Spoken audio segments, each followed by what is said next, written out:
So I was talking about content strategy yesterday, and it was really actually quite interesting to me because content strategy is something everyone who has an online business thinks about. Because even if you're putting out ads, my hair is all long and messy. I gotta get a haircut.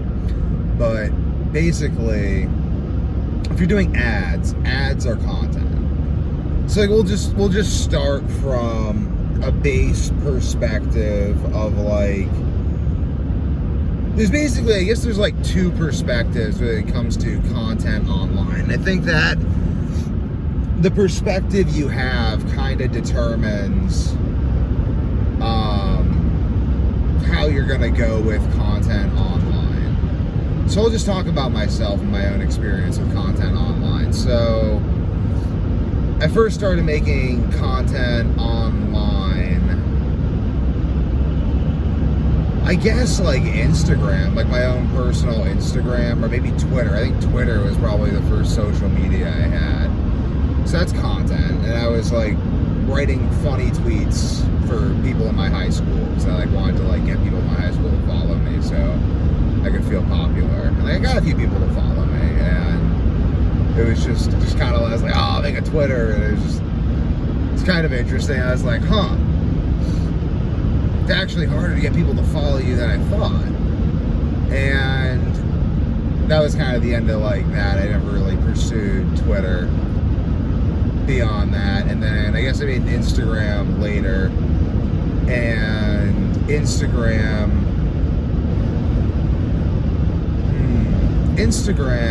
is interesting. I guess I used Instagram to meet women in high school and college. Instagram's kind of a dating app in some sense. And you post photos of your life and stuff, and people wanna, I guess you can use Instagram for socializing, but I always thought that now I'm thinking about that, and I feel doing that creates a scenario where you're socializing not based around interests, but it can become based around clout, based around I guess just desire to socialize and interact with other human beings. People just have this desire to interact with other human beings because it's interesting. We're all interesting. We're actually the most interesting things out there. And texting is a form of content, but that's person-to-person content. Content strategy. It kind of comes down to strategy for what? What's your goal? Why make content online? Why do I make content online? Well, I make content online. I first made a video online because I guess I was doing the insomnia coaching, and I felt it was sort of hypocritical of me. I didn't want to make the video because it was just I'm opening up to everyone. I gotta put myself out there. It's sort of YouTube was a very big putting myself out there moment. But I was well, I have to make this video so I can be congruent with my desire to help people with insomnia.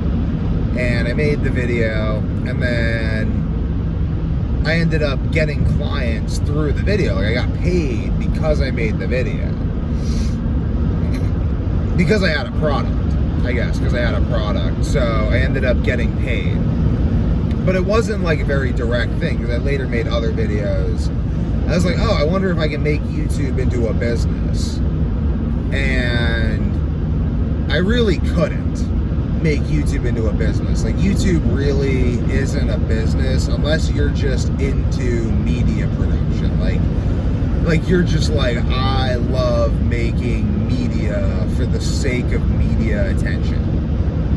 If you like to make media for the sake of media attention, then YouTube is your thing. But that's not really where I come in with YouTube. So why do I make YouTube videos? How are YouTube videos going to help me in my life? Do I enjoy making YouTube videos? what is this? Like, what am I doing here? I do enjoy it. I definitely enjoy it. I enjoy the kinds of videos I'm making right now. Like, I like just talking about stuff that comes into my head and helping me figure things out. Like, people always used to say, my dad always used to say specifically, he'd always be like, Devin, if you could get paid to talk, you'd be rich. And I'm like, so I just like to talk. I like talking because it helps me think. So I enjoy YouTube videos for that reason. I do enjoy making them, but I treat it in a very disciplined way. Like, I have a video coming out every single day. I have a short coming out every single day, and I'm kind of like trying to build an audience in some sense. I'm not really trying to build an audience. I'm trying to, I guess it's really my attempt to understand how ideas dissipate throughout a culture. Like, I'm really interested in the metabolism of ideas. Like, this just really fascinates me. Like, I'm really, like, how ideas get adopted, how they're stored, how we really just exist within this oral tradition. And then there's this stored data component on top of the oral tradition with this like inertia from trade routes and economic pressure from warfare. Like, ultimately, I view the world as warfare. Like, I try to, as best I can, see the world as a system of like, I guess evolution, like in the sense of evolution, because I ultimately adopted a Christian mindset, and I sort of dismissed evolution, at least in the macro evolution, as an explanation for the origin of species. I don't believe in that anymore. I think that it's more complicated than that. Like, I think it's more complicated than that. I think consciousness plays a very large role. I don't know. I mean, it gives the universe this sort of teleology. Like, the more I learn about the world, the more I really have no idea what is going on. I definitely believe in a conscious God, a God that is consciously aware of his own existence. 100%, I 100% believe via personal experience, a God that is consciously aware of his own existence. A God who deserves to be called God. That's very important to my belief system. A God who deserves to be called God. Because it's like, well, why call God God? Because God deserves to be called God. He is a God. He is the God who deserves to be called God. That is his nature. Like, to understand God is to understand that God deserves to be called God, for there's nothing else that you could call God but God.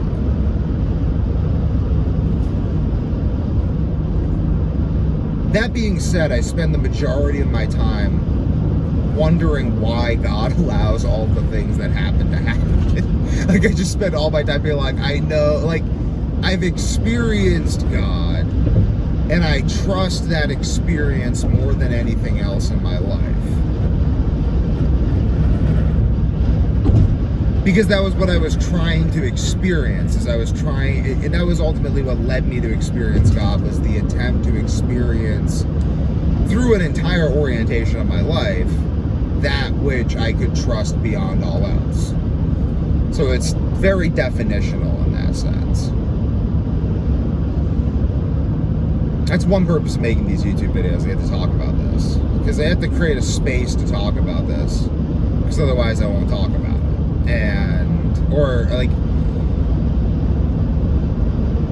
my hand cramps if I write too much. And I'm not necessarily trying to write right now. I'm more trying to reason. And writing is a certain form of reason, and talking is another form of reason, but I feel like the ability to record myself talking is its own, like, I enjoy watching these sorts of videos, so that's why I'm making them, because I ultimately, I don't know why I'm making it. I don't really know. I actually don't know why I'm making YouTube videos. It's interesting. Like, there's lots of reasons around it, but it's like, why am I doing jujitsu? Like, I don't really know why am I the way I am? I'm making YouTube videos. I guess I'm making YouTube videos because I feel like it makes me more powerful. That's the reason. That's the reason I'm making them. Because I feel like it makes me more powerful. Because I was like, well, why do I walk? And I'm like, why do I do? Because they make me more powerful. Well, it's not just power. It's the fact that I enjoy it as well. And there's this correspondence between the things that I enjoy and the things that can make me powerful. Because something can't make me powerful effectively if there's no core of enjoyment. I mean, enjoyment being this flow state of engagement that comes off of something, but I don't enjoy everything I do. I try to find a way to enjoy everything I do. I guess I ultimately believe that my ideas are, I think that the things that I think are important and useful, I do believe that. I believe that strongly. I strongly believe that the things that I think are important and useful, and that motivates me to share them with others because I believe they're important and useful. And I think that if I didn't share them, it would not be the greatest thing. And I also, I intend to write books, and I am writing books, and I wonder, I'm like, well, why would people, how am I going to get people to read the books? And there's a large part of me, it's like, well, you don't really have to get people to read the books because they'll just read them if they're good. But I don't really think that, though. I don't know if people will read books because they are good. I certainly don't. I don't really know about books unless people talk about them. That's just how my brain works. I mean, I look to myself and I say that I don't really read books unless people who I believe are intelligent talk about them. And if people I think are intelligent talk about those books, then I read the books and and then I get the value out of the book. So I think that but this is what I'm saying. So I'm very interested in how ideas are metabolized. And that's why I'm making YouTube videos. That's why I'm specifically making, it's like a mini library and I just passed it. And I'm even taking a circuitous route because I want to have a little more time to make this video. But basically, though I also want to have more sunlight on my skin because the sunlight on my skin feels good. There's probably only going to be a little bit of sunlight left. But basically, I'll get some more sunlight. I was getting sunlight on my skin when I was at the spring and I really enjoyed that. But I'm very interested in the metabolism of ideas, how ideas are metabolized in the culture. So I'm like, if I write a book, will the book just take off? I mean, maybe. I think I need to write a lot of books. I mean, I don't know. I think just producing things. This is something I can produce easily. So I'm producing it because I've done this and the videos took off and the videos were useful. And I found other people, like Elliot Hulse, made videos like this, and I watched all of his videos, all of them. And I found that very, very, very enlightening when I was a teenager. So I'm like, oh, we'll make these for that sake as well. And then people, that can serve as marketing for my books as well. So there's ways I benefit, but it's marketing strategy. So content strategy. I'm really trying to understand a content strategy because ultimately I have to know how to I have to make money. And right now I have my own means of making money that I won't get into, but I'm trying to transition. And I'm just being open about this because I think that people want to understand the world, and I think that me just talking about my attempts to figure out the world will help. I mean, people tell you, they're like, don't do that. Don't open up. You have to show yourself, all the business advice, show yourself as this invincible, I don't know, this invincible person, and people will idolize you and want to buy from you and stuff. And I kind of tried controlling my public image like that. I mean, it's hard when the first video you made on YouTube is about how you didn't sleep and had erectile dysfunction, but so it kind of like shoots the whole like being cool thing in the foot. But basically, I figure that it's a sort of a volume game with content. Like, I'm like, okay, so I can make content about my product, but like, I don't buy products because people make content about products. Like, I don't watch content about products. I don't care about content about products. Like, if you made, I mean, I sort of do in like an academic sense. Like, I'll watch videos on piracetam and stuff, but like, I'd rather prefer for there to be like a book on that, like a book on piracetam and a book on these things for me to like read at my own leisure, to put that together. Like, that would be my preferred method of understanding that. So, and that's more of like my own self-education in a sense. And there's lots of types of content I can make, I guess. I mean, I can make content like books, like I could like write stories. I don't really feel compelled to write stories right now because I feel like I'm living out my life story. Like, I'm living this adventure story. And before, when I was a child, I felt like I wanted to read stories. I didn't really want to write a story.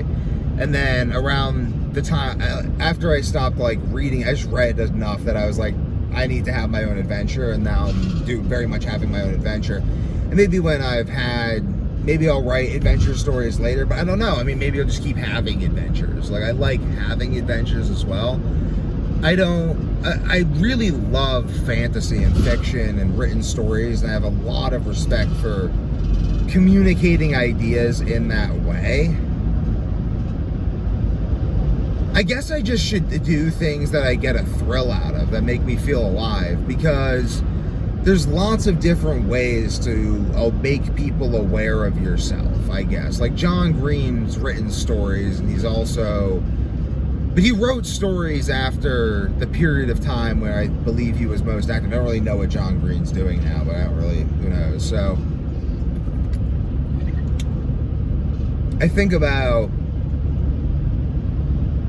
like content. It's like, I guess I just make the content that I find interesting. That's sort of like what I should do, because like, what is content but like it's not really content, it's more like a content strategy. Like, what is a content strategy? It's just sort of stuff you make, I guess. I encourage my brother to make content online as well, but I'm not sure if that's marketing. Like, I'm not really sure if I'm actually having him. I'm like, should I consider it a business activity? It's not really a business activity, I guess, in the Fordian sense. I like Ford a lot. I have a lot of respect for Ford. And I guess if you want to be poor, I guess making content is a business strategy. Sort of like the starving artist, unless you're literally trying to become a media company, like Mr. Beast is going. But even Mr. Beast is still selling products. He still has his Beast bars and stuff. So I guess there's sort of like branding, like you just create notoriety. I guess it's like building Kleos. Like, it's ultimately like getting people to know your name. But how much does that help with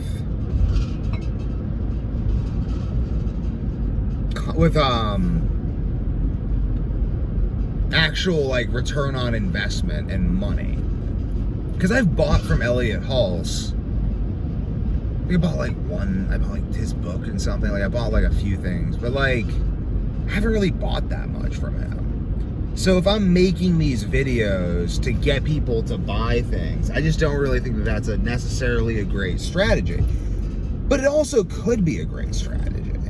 Because I don't really know. I don't know how ideas are metabolized throughout a culture. I mean, I've ultimately realized, I guess, that like, it's like Ford. I guess this is really, I guess, how it goes. Okay. I'm sort of putting this together. So, okay. Okay. Like, there's two things going on simultaneously. There's the idea, and then there's the physical instantiation of the idea. So Ford spent a lot of, like, the end of his life, it seems, sabotaging his son's career, and then also, tragic but true, sabotaging his son's career to a degree, and, I mean, just very much, like, really, like, kind of, it just seemed like he didn't, I don't know, it seemed like he kind of sabotaged his son's career a lot. Like, he just kind of sat on the board and just kind of vetoed all of his son's decisions, trying to make luxury vehicles, and just tried to force him into airplanes when the world was really not ready for that sort. Like, the technology, I don't think, was there yet. And he was trying to, like, Ford kind of, it seemed a little odd. How he even brought it up in his book too, like Today and Tomorrow, how, like, he's like, and I need to make my son stay on track with the airplane business because my son's wayward and he doesn't understand. I gotta force him, you know, because I did it with cars and he better do it with airplanes now.